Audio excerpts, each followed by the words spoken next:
Hey all, welcome to Parker's Reef. On today's episode, we're going to tackle a DIY project to automate your RODI reservoir.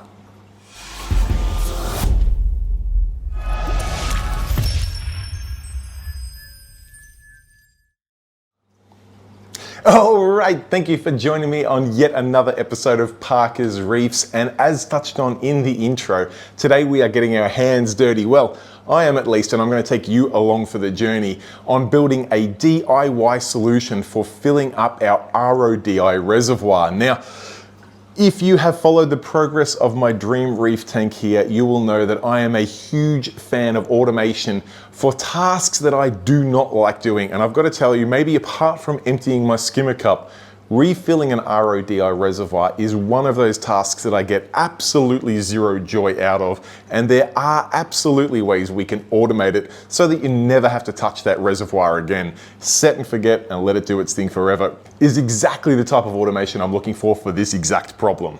Now, you may be wondering, Sam, there already are things called ATOs that take care of the RODI water in our display tank, and you are not wrong at all. ATOs are incredible devices. They are designed to keep our water level perfect. As soon as there is a little bit of evaporation in that sump, it switches on, fills up water into the sump to bring it back to that level, keeping our water level and, more importantly, our salinity very, very stable, and of course, making it a hands-free task. Now, the project that I'm tackling today is actually to automate the reservoir where that water comes from, which we need it to operate a little bit differently. When you think about our ATO, they're designed to turn on and off very frequently to maintain that level exactly where we want it. For our reservoir, we actually want things to work a little bit differently, and to explain that, we need to know how our RODI systems work. If you're manually turning your RO unit on, you will go out, you will normally open up the tap, maybe plug in the power to your booster pump, and that RODI unit's going to power on and filter that water. The first little bit of water that comes through that system is actually going to be pretty high in TDS. It takes a second for that filter to really start purifying the water.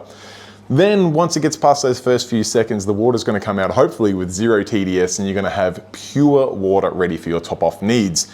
If we were to implement something like an ATO controller for our RO reservoir, those first few seconds of water that comes through is all we're going to see, that really high dirty water, high TDS dirty water, because the unit's only going to turn off for a couple seconds, it's going to put the water in, it's going to hit that switch and turn off. What we ideally want is something that replicates what we do as humans without the automation, and that is wait until the reservoir is completely empty before we go out and turn on our RO unit and let it fill all the way back up again before turning off. Thankfully, I have a solution in mind, and we're going to go through that today. Now, before we rip at our tool set, I should point out that there is at least one off-the-shelf solution that I know of and I have used before to solve this problem. The team at Aqua have a device that has mostly been called the Smart RO unit. However, the title has changed a couple of times, so do check their website for the latest information, which essentially creates a solution to this problem. It has two sensors, it has an RO solenoid, and even has a little emergency float valve, and it automates that process for you. I just want to make a couple of little upgrades on that device, and there are a couple of limitations to the Aqua device in the magnetic sensors it uses may not suit your RO reservoir, and sometimes solenoids are maybe not the best option for you and your tank. But I'm going to go through the process, and of course, if you are interested in following along with the DIY, feel free to go along. I will show as many of the parts as I can, where I source them, and of course the process to wire it all up. But if this task is beyond you, please do consider the off-the-shelf option from Aqua, because I have used it before and it is absolutely fit for purpose. All right, now before we do get our hands dirty on making things, we need to go shopping first, and there are a few items we need to pick up. First and foremost is the actual controller itself. Now, thankfully, these are very easy to source. I always buy them on eBay, but you can probably buy them from whatever online retailer you prefer. They tend to go by the title of the XH-M203 liquid level controller, I believe is what they go for. I will show you the eBay listing where I purchased mine from. Of course, they're all exactly the same, but I will say they don't come with any instructions. So thankfully, you're going to have this video to guide you through what you need to plug in where. Now the next item we're going to need is a couple of float switches. We're going to need something for the low level and the high level. In this instance where I am making this setup for a customer, I have actually gone for a single float switch which has 2 floats on it. It makes the installation a little bit tidier and it just keeps it nice and narrow. Again, I'll show you the eBay listing where I bought mine from. These do cost a considerable bit more than 2 individual float switches, so if you can get away with 2 separate float switches, by all means, please do. Otherwise, if you want the all-in-one neat looking sort of solution, this is the option I'd recommend. They do come in various lengths, which is important to factor in when you are looking at the size of your RO reservoir. You want to make sure that the bottom float switch is as close to the bottom of the reservoir as you can. By all means, if you're running a 1,000-litre reservoir, it doesn't matter if you go all the way to the bottom before you turn it on, but you want to make sure there's decent distance between the bottom float and the top float so that the RODI unit is going to be running for a considerable amount of time so that it's not switching on, off, like the ATO example we talked about at the start. We want to make sure this drains a fair way down before turning on, stays on for a fair while before turning off. So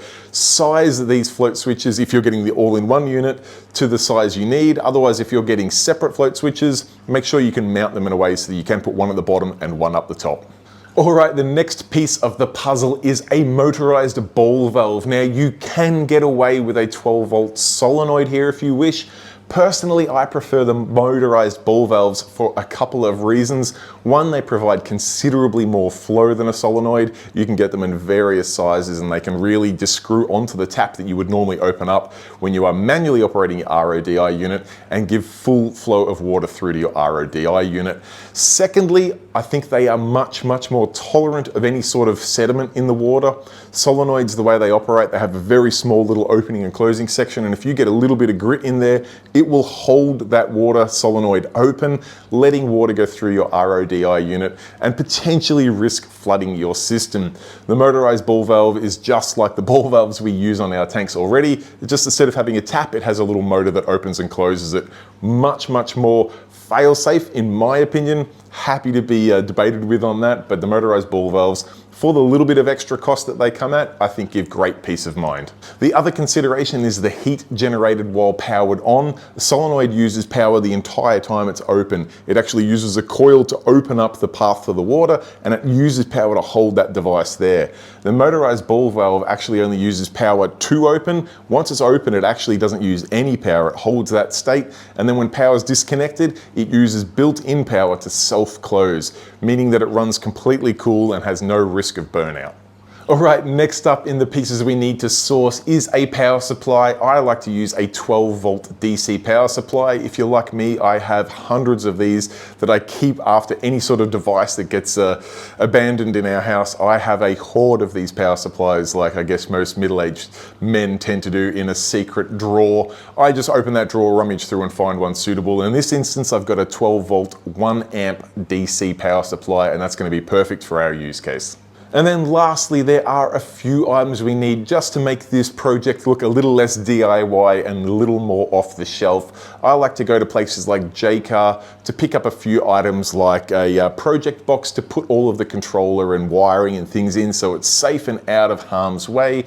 I like to get a couple of cable glands from the big green shed, otherwise known as Bunnings here in Australia. I know you have various big, large, sort of Home Depot style warehouses available in different parts of the world, but Bunnings is where we go here in Australia. You can source cable glands from anywhere else, but I have a Bunnings close to home and they are by far the cheapest. So I like to pick them up from the electrical section there.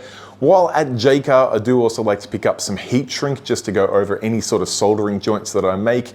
And I also like to pick up a nice waterproof connector for the float switch, which in this installation is going to be outside. Everything else on this setup is going to be mounted safely inside, but the water reservoir, understandably, is outside. So the connection to that float switch, I want to make sure it is as robust as possible. So I'm going to pick up a Deutsch Connector, which you can get from various locations. I managed to have one at home here with me already, but you can pick them up from eBay, and you can get other style of waterproof connectors from places like JCar when you're there. All right, now we've got all our components, it's time to head over to the workbench and start assembling this project. All right, so all of the components have arrived and I'm ready to start assembling all of these beauties here. But just to recap, First and foremost, we have our water level controller here, and I've got a nice size project box that just fits that nice and neatly for it to sit in and mount up pretty. I have added some cable glands to this box to manage our inputs and outputs, whilst also keeping them secure and watertight. Not that this is going to go underwater, but it's going to be around an aquarium, so the more waterproof we can make it, the better. Next up, we have our dual float switch, which is basically two float switches with our lower level and our upper level in one nice and neat unit. Now, I have also got some 4-core cable because this is going to be mounted quite a distance, in fact, a few meters away from the controller itself. The reservoir is outside in a little way, so we've got 3 meters of cable there, and I've also got a nice high quality 6-pin, because I didn't have any 4-pin, but a 6-pin Deutsch connector here, which is a nice automotive standard. It's a waterproof connector because obviously our water reservoir is outside. So that's going to be able to run that a good few meters from our controller outside to this switch. Now, obviously, to turn our water on and off, we have our motorized ball valve here. This one is brass because it's handling fresh water, not salt water. And I've got some connectors to reduce that down to John Guest should the person want to have John Guest in line rather than connecting this directly up to their tap. From there, I've got the Auto Aqua Smart Switch, which is going to be an optional accessory, which allows this unit to also power something like a RODI booster pump, but realistically can be used for anything. Now, I will just jump in there and say that an optional extra for that Auto Aqua switched output is to add something like this here, the delay time relay module to it. I came about an instance for this when I set up an RODI automator at my local fish shop, Deer Park Aquarium, where they run a huge booster pump. Initially, I had the booster pump turning on the same time that the motorized ball valve opened, and there wasn't enough time for the water to get through the pre-filters, and the booster pump would actually suck the seals in. Adding this delay timer to just add a 30-second delay so that the ball valve would open, the water would flow through for 30 seconds before the booster pump turned on, fixed that problem straight away.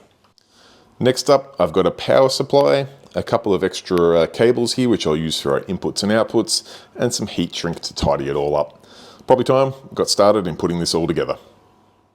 Alright, now as promised, here is the wiring diagram for that XH-M204 liquid level controller.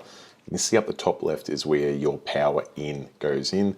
The top connector is your 12 volt positive, the bottom is your 12 volt negative. Now you can see some extra colored wires going over to the output switch and the 12 volt outputs. We'll get to those in a second because they are the most complicated of the setup. Over in the top right, you'll see the top float switch connector and the bottom float switch connector. The pack does come with a little cable connector that plugs into those. You'll just need to solder on your cables from your float switch onto those. Now that output switch is where the power passes through when the pump is active. When that water level is low, it switches or it connects those two outputs to pass power from one side of it to the other. So you can see that I have made a jumper wire from the 12 volt positive in over to one side of that output switch, and the other side of that output switch goes down to our outputs. The 12 volt negative just tees in line, it goes along with that. Now, as we roll through a little bit of montage of me putting this together, you'll see here I'm wiring in the Deutsch connectors. They're a nice little setup. It just allows you to put your wires in there, get your soldering iron out. Of course, if you're doing this inside, make sure you do use a nice little pad like I am there to make sure I don't damage the kitchen bench and get myself in a whole lot of trouble. Once they're soldered in, you simply just click them into position and then put the little locking plate on the other side. You see I've matched the reds and blacks together because that's what they do on these dual float switches. That's one side of that Deutsch connector done. The other side will plug into that and we'll be good to go. See, it's got a slightly different configuration, but it's just a male or female pair that works quite well. At the other end of that float switch, you can see I'm just soldering on that 3 meter length of cable, making sure I've got a little bit of heat shrink on there as well, just so I can get those wires from touching each other when they're all bundled in. Got the hot air gun here just to melt that heat shrink down, keep that all nice and tidy, and then I can feed those wires through that cable grommet into it, and then our float switch side of things are done. That looks nice and tidy there now, so consider the float switch side of things done. Onto the other wires, I'll just pass through this fairly quickly because I will then go through and show you exactly how it works once it's all set up and done. But I'm basically just wiring in my outputs, and then I'm putting connectors onto our motorized ball valve and making sure my 12 volt power supply in is going to connect up to that 12 volt power in on the board. It's as simple as that. So let's go see this unit in operation. Okay, now that all of our wiring is complete, I thought I would run through everything that's going on in here, because I will admit, looking at this image on screen right now, this looks incredibly complicated when the reality is it's actually quite simple. Now, we've got 4 connectors into this box. The bottom 2 are both identical outputs. One goes to the motorized ball valve, one goes to the powered switch, but they both connect to the same outputs here. So you could actually have 1, 2, 3, 4, as many of those as you want. They all connect to the same thing and do exactly the same purpose. However, if you wanted to make something like the powered switch output run on a delay, you could put a little delay timer in line with this connector here, and that would make that one turn on however long after you want the motorized ball valve to turn on. Just like that example I said about before, where at Deer Park Aquarium, they want the motorized ball valve to turn on, run for 30 seconds to get all of the pre-filters primed before switching on the powered outlet, which turns on that monstrous booster pump, which was otherwise sucking the seals in. Now, our other 2 are also equally as simple. We have a power in here. This one just connects to a little pack here, which has a 12 volt power pack. That runs into this connector here and goes over to our 12 volt input there. The other connector, this one here, is our float switch, which we've got this big guy here. It's hard to get all on screen at once because it's a big 1/2 meter long, but effectively you've got 4 wires that come in through there that are just 2 contacts to go to these 2 ports here on that board. One is your top switch, one is your bottom switch, as simple as that. Now, where things get a little bit interesting or potentially confusing if you're not familiar with this circuit is the output down here, which is kind of hard to see, but I will show you on screen from the manufacturer's website, has 2 connectors there that you can connect into. Now, the biggest mistake people make is that they think that is a 12 volt output. It is not. All it does is connect those 2 connectors together. So it's a little bit difficult to see, but where I've got my power coming in, I also have 12 volt positive coming over here, which connects up to one side of that output. And then the other side of that output is where these 2 powered outlets connect to the positive side. Our negative side comes across and connects directly to the output, the negative output of both of these. The idea being, when this circuit board sees the connection that it wants, it joins a relay which connects those 2 outputs, which lets the positive circuit flow from that side to that side and then out to our 2 outputs here. I'll put a demonstration on screen or an image of how that circuit works where we don't have all of this clutter going on. But what I might do right now is zoom out and I'll show you the circuit now in operation. All right, here we are. Here is our circuit. I'm going to apply power to it. And instantly you can see and potentially hear the ball valve is opening, and you'll also notice the lights on our switched output have turned on. Now that is because the state of our float switches here, our bottom one is low as well as our top one is low. So our reservoir is completely empty. If you can picture the water coming down here. Now that the outputs are on, our ball valve is open, allowing water to go in, our switched outlet is powered on, the booster pump is running, water is going to start filling up our reservoir, and that's going to bring the lower float switch up, at which point you may notice a switch or a little light in here change to indicate that the bottom switch is now up. Now water will continue to go up and up as those motorized ball valve is open and our outlet is powered until it gets to the top float switch, and when that one goes up, we want it to kill the power. So when that one goes up, you'll notice our ball valve closing before our eyes, killing the power, or killing the water I should say, and then our 12 volt switched outlet has also killed the power, turning the booster pump off. Now our circuit sits there, our reservoir is full and continuing on exactly as we want it to. Both of our float switches are up, but over time your ATO is going to start using that water. So our water is currently all the way up here. As our water starts to drop, this float switch is going to drop, and you'll notice we get a different reading on our lights in here. Our water's still halfway there. It drops down and down and down over time. That ATO keeps topping things off. We get to this float switch down here. Once that one drops, it should switch on. Right on cue, there we go. Ball valve is now open. If I can get that on screen for you. Switched outlet is powered. Water starts to rise back up.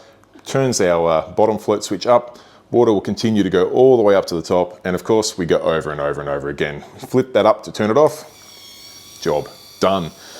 That circuit will just continue to run in a cycle over and over and over again for as long as you need it to, making your RO reservoir completely automated. Now, there is one question I get fairly frequently, and that is, what if it's mid filling up? So we've got our ball valve open here. Now powered switch is on, but just say we're in the midst of filling up our reservoir and we lose power. Does that mean our ball valve is going to stay open? Thankfully not. It's got some smarts built into it, so when power is cut, it actually closes. So if I disconnect the power here, you'll notice this keeps enough power in reserve to shut itself closed. So in the event of a power outage, this device will not flood your reservoir or your house. Once power comes back on, items will return to their previous operation.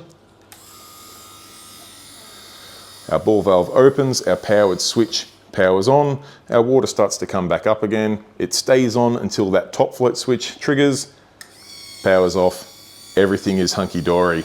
I hope that explains the operation. Like I said, I will put some close-ups of the actual circuit board on screen for you so you can actually see how to wire that up, because it looks much more complicated than it really is when it's all squished inside that box. But in reality, all I need to do before sending this off to the customer is to get this cover here, bolt that up, put some labels on here, and of course, grab these little plumbing fittings here to make our motorized ball valve John Guest RODI line compatible. I can put it in a box and send it off to the customer. Happy days. All right, guys, there you have it. That is the project to automate your RODI reservoir. It is something that I have ran on my dream reef tank for now about 4 years, and I can say that I did run it on my previous display for about 7 years, and I did not have a single issue with it at all. In fact, it is a pure joy to be able to set up an automation like that and then just completely forget about the need to refill an RO reservoir. It takes care of itself, ensuring that it only turns on when it's completely empty, lets that RO run all the way up to the top and turns off then, and repeats that cycle over and over and over again. Now, I will just point out again, if this DIY project was a bit outside of your comfortable scope of weekend tasks, do consider the Auto Aqua Smart RO unit. That does essentially exactly the same task. Or if you are located in Australia and you would feel more comfortable with me building something like this for you, feel free to reach out, because I am making roughly one of these a month at the moment as people decide they want to automate their RO unit, and I'm more than happy to add you to the queue. Now, I will wrap things up there. I do just want to give a quick shout out to all of these names on screen here. These are my channel members who do chip in a couple of dollars each and every month to make these videos possible. I very humbly appreciate their support. Without that, it would be very, very difficult to get a video out each and every week like we do right here on this channel. So thank you very much for your channel membership. And of course, a massive shout out to everyone who has taken 2 seconds of their time and has not spent a single cent at all to become a channel subscriber. There is a subscribe button down there in the bottom corner. That helps the YouTube algorithm know that you're enjoying this content and recommends it to more reefers out there, which is by far the best thing you can do to support this channel. So if you do have the time, I would humbly appreciate your support. I will wrap things up there though. I hope you guys enjoyed this slightly different video. Rather than showcasing what's going on inside the display tank, I thought I would showcase some of the things that make the display tank work the way it does. I'd love to hear your feedback if you'd like to see more things like this, or whether it's not really of your interest. I'm totally open to the feedback, and I would humbly appreciate that in the comment section down below. Anyway, guys, I'll leave you with it. Till next time, stay safe, keep reefing. Cheers, bye.